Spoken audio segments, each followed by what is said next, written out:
What is going on, everyone? Welcome to 24/7 Football for this week's episode of the Sack Race. I haven't brought you on recently, but now I'm back at university and I actually have people who can come on as well. So, Sam, welcome to 24/7 Football. Thanks Again, it's been a while. It has. It's been a while. Can you get that off? Why have you got a Liverpool? Right. Anyway, so the Sack Race is basically speaking about different managers who could be in trouble throughout football as well. So first, we've got to start with Sarri at Chelsea. Been on a bad run of results recently. Yeah, he was absolutely flying. He broke the record for the longest unbeaten run for a manager coming into English football, and he's now found himself out of the Champions League places, and they're not performing very well, but they are in a cup final, as we said. Yeah, but he's publicly criticising his players, which is never a good start. You can't say they're hard to motivate. So isn't that his job? You look at Conte, you look at Mourinho. They lost their jobs. They were really, really high in criticising their players throughout last season as well. And maybe that's not the best avenue that he should go down. He said that he's come out in the press. He's outed players. He said that maybe he can't motivate them, so he's putting the blame onto the players. Do you think that's the best avenue for him to go down? No, but I think the manager should ultimately take the blame on behalf of his players publicly. Yeah. He can say what he wants in the dressing room, but I think all the results just haven't been good enough for Chelsea Football Club either. Yeah, I mean, you look at the money that they spend. They got Morata in. I said it when he signed. I didn't think he was going to be great, and now they've got Higuain in, and I don't know whether Higuain's going to be great for them either. But I know what it does do is it frees up Hazard on that wing position. But getting beat 4-0 by Bournemouth, that's unacceptable for a Chelsea manager. It isn't, like you said, falling out of the Champions League spots. We know how highly Abramovich rates that. I think he'll be lucky to be in a job in the next couple of weeks if he carries on. You hear that, Sarri? You hear that, mate? No, just because the way Chelsea... The job centre, Sam says so. The way Chelsea go on about managers. Di Matteo won it for them. Got a sack because he didn't qualify out of the group the season after. Yeah. I think what we have to look at is football nowadays, there's no job security. Especially at a club like Chelsea. If you don't perform, if you don't hit your targets, you're not going to get... you're not going to keep on to that job. They are in a cup final, but is that enough for Abramovich? No. You need to look at, it's worse than the FA, deemed worse than the FA Cup. And the FA Cup's not even enough anymore for at the top end of the Premier League. Yeah, look at it was enough for Arsene Wenger, wasn't it? But still let her to leave, pushed out the club after winning it 3 and 4 years. Yeah. So the owners aren't holding enough. That's why you see a lot of teams resting players, because it's not held in the same esteem by owners anymore. Yeah, I agree, and it is hard because he did take a huge gamble to come to the Premier League. He was one of the most high respected managers in Europe. He does like to smoke quite a lot. Maybe he's smoking a few more now they've gone into a bad run of form. But it's hard to see him in a job by the end of the season if they carry on going the way they are. But if you were Chelsea, who would you get in return? Tough one.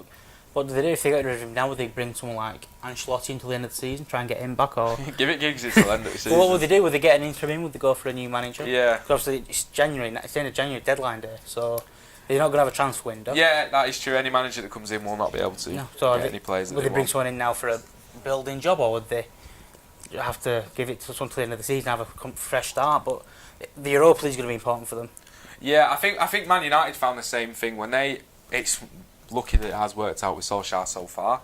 But going into sacking your manager, there's not really any top managers that are available at the moment. No. You look at Zidane. I don't really class Zidane as a top manager. Yes, he has won the Champions League with Real Madrid, but he also struggled in the league. In his videos, my nan could win the Champions League with Real Madrid with the squad he also struggled in the league with Real Madrid, didn't he? Sorry, we've got a studio audience here. What was that, Ben? Boo. What, my nan? You know? Yeah. She's a good manager. Right, she's cracking manager. She's cracking manager. A side. So, going into it, who would you get? You look at Zidane. I don't think he's the right manager either. Yeah, I understand what you're saying. He did an alright job at Real Madrid because the resources you need to be performing much better. He didn't do it in the league. You have to agree, and you've got. I don't know, other than Zidane, who else could they get in? Would they be able to particularly poach Pochettino from Tottenham? Would he go to a rival? Would he do that to Spurs? He says he likes the club, he loves the club. If he's linked to United, and if Solskjaer carries on, if they give it him at the end of the season, then what's Pochettino going to do? Is he going to stay at Spurs, where I think he's done all he can? Spurs, I don't think he can take them any further. Yeah, it's true. And then you think of like Jurgen Klopp, he doesn't win anything at Real Liverpool, and he's still in a job as well, Sam. So you need to job security is there for some. You need to look at the job he's done with Liverpool when he came in compared to where we are. Listen, you need to look at the job that he's done at Liverpool. Reel that one in. Best manager in the Premier League. That's another video for another time. Days, the studio audience. Get him off. That's an entirely different debate for another day. Chelsea, you've got to think. Yes, they could get Zidane, and I'm struggling to think who else they would get. But Sarri definitely in trouble. Definitely. Next up, we'll have to go to... You know what, I'm going to say this, and a lot of people won't agree with the fact that I'm saying this. I know Ben already doesn't agree with the fact that I'm saying it, but Chris Hughton's got to look over his shoulder at Brighton. I'm not saying he's going to get sacked. I'm not saying he's even in danger of getting sacked within the next few weeks. They've won once in the Premier League since the start of December. The run of form hasn't been great. They had a brilliant start, but if the results don't turn around, he is in danger of getting into that relegation fight. And he does need to look over his shoulder. I think what will be a saving grace is Brighton haven't had any mid-table success, if you like. They've always been down there. Whereas if they'd done something like Wolves or Leicester or Burnley like last season, finishing eighth or seventh, Burnley finished. Seventh. Yeah. So now, if they'd had that last season where they were. Mm-hmm. And where they are now, I think he'd be in a lot more danger than what he is. But because they've not been up there yet, I think he's still seen as a massive overachievement. Yeah, and you quite rightly said before the video, we look at Marco Silva at Watford. They did have that great start to the season, but if he can't sustain it, then surely his job does become at risk. Business. Because if Brighton get anywhere near that relegation zone, he is going to be in trouble. I'm not saying he's a bad manager. I'm not saying that he deserves the sack. I don't think they'll drop too far. He has to be wary, and he does have to look over his shoulder. But also, if they've not won since December, and look at where they still are, I don't think they'll get involved in a relegation battle. I mean, you say that, but they are 13th, and they're only 7 points off the relegation zone. I'm not saying that Cardiff are going to go on a mad run, but they need to get to that 40-point mark. We've got 14 games to go. They need 13 points. It is doable, and I do feel like they will do it. But should these results carry on, if you lose a few games to Fulham and Cardiff, the mentality of the squad will change, and they will be thinking, like, crap, we are in a relegation battle. And then the owners might panic and think, well, it's been going down, down, down for so many weeks, we need to change. Or exactly, cracked it. We've just cracked it. Ben, you're shaking your head, mate. What's going on? Studio audience. I'm handing my P45 after this. This is a disgrace. You're handing me P45? How can you say I mean, you have to work. We're not saying you need to think though. If the results keep going the way they're going, and it gets to the business end, the crunch end of the season, there's 6 games left. They need 6 points. You've not listened. Overachieving anyway.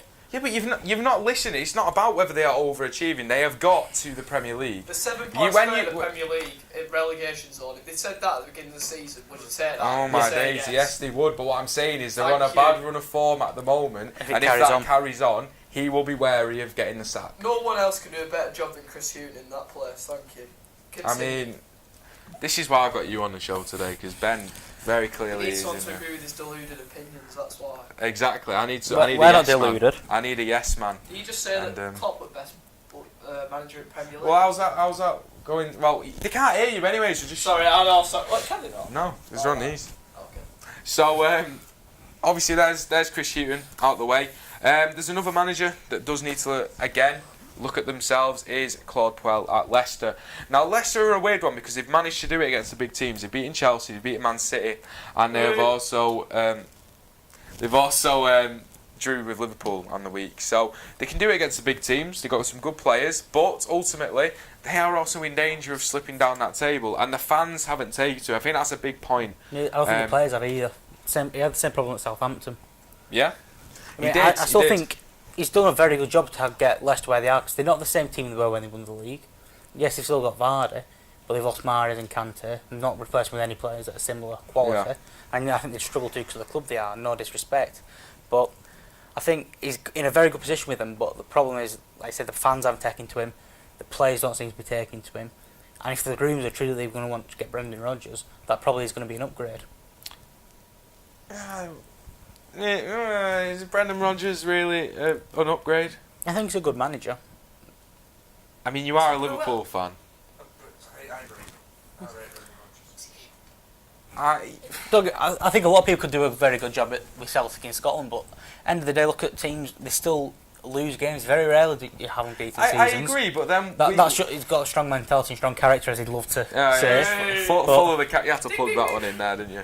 But I think there's one thing that I would say is that is it a bit hypocritical of us to say that Zidane shouldn't be acknowledged because of his job that he's done at Real Madrid when anyone could do that job? Couldn't anyone do the job that he did at Celtic when in reality he didn't have any competitors? He didn't have full success at Celtic, Real Madrid. They didn't win. They struggled in the league, whereas Celtic can never. Yeah, but they won the Champions League. And that is that's probably harder than to win the La Liga. It is, but when you've got the referees in your pocket in the Champions League, it's always going to help.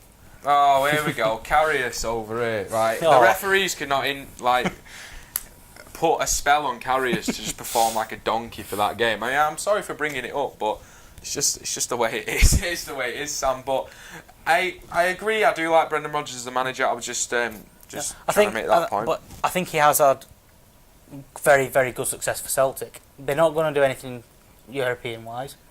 But well, he has achieved everything he can at Celtic. Yeah, he's won the leagues, had an unbeaten season, won all domestic trophies. I mean, he's going to Leicester. I mean, what can he really achieve at Leicester? I always feel like when he was with us, he was carried by Suarez, because the season either side of that I'm Raheem Sterling. That incredible season where Suarez was just unplayable. We finished second. Yeah. What happened that season? Before or afterwards, we finished. What happened that season? We finished outside the Champions League, so I do think he was almost helped by Suarez, but he's still a good manager. And I'm just not biting this time, but I'm just trying to think what happened. No, but I think. Oh, last time Brendan Rodgers was in the Premier League. Right. It was a good season, that. Not the season he got sacked, but. Yeah, that's it. Yeah. So, but I think he still did a good job because of that squad that he did have with us. He had some very good players, but Premier League winners when you got Fabio Borini on your bench and I agree. And we also, Aspas losing the league for you as well with that corner routine that he did. But I feel like Brendan Rodgers is a good manager. He could be a good fit for Leicester. They've got some good players as well, like Maddison. Vardy's getting on a little bit as well.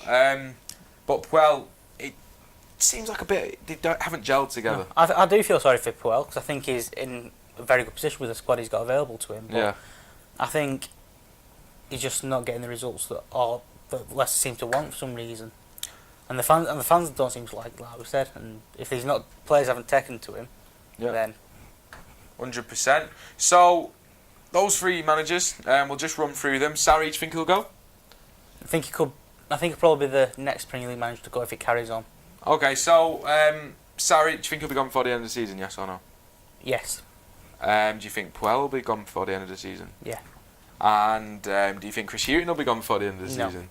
No. I mean, Ben, I do apologise. I only said Chris Hughton because I think he does have to look over his shoulder. I think he could be in danger in a couple of months' time, but I don't think I think they'll keep him. I think they'll stick rather than twist. Okay. Let us know in the comments below what you think about what we've both just said. I'm sure I'm going to get a lot of hate from a lot of Brighton fans. But let us know in the comments what you thought about this video. Subscribe to the channel, please. Like the video as well. Sam, thank you very much for coming on. Thanks for having me. I'm sure it's been an absolute pleasure for you. Absolutely. So you mentioned the slip. Absolutely. They should subscribe to the channel as well, shouldn't they? If they want some daily content, yeah. Daily. Maybe not daily. Daily's pushing it. If you want monthly content, come through. But thank you very much for watching. Check out our other videos, and we'll see you again next time.